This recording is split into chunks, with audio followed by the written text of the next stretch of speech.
Lauren Boebert, a congresswoman from Colorado, is a member of QAnon, which is a quasi religious cult that sees themselves romantically as American patriots who want to make America great by arresting all Democrats and Hollywood elite and hanging them publicly to preserve our democracy by creating a purely Republican government.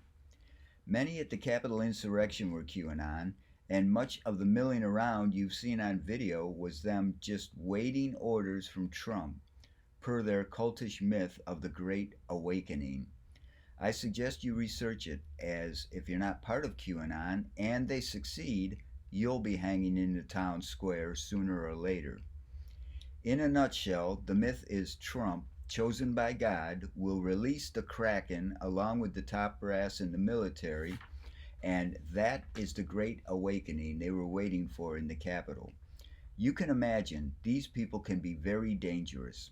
Cults don't fall apart just because their day of reckoning comes and goes.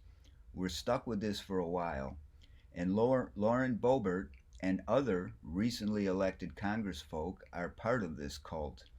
She tweeted against orders information about the location of the Speaker of the House.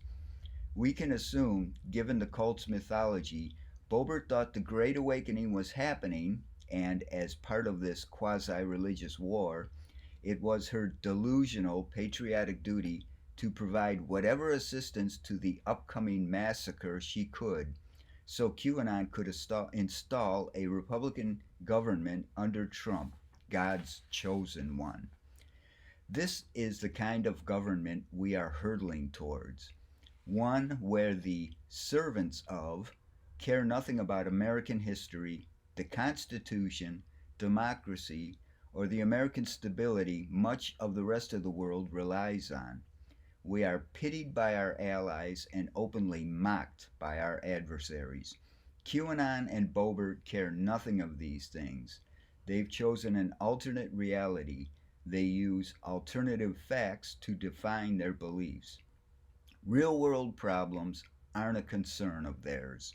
They're just waiting for the Great Awakening.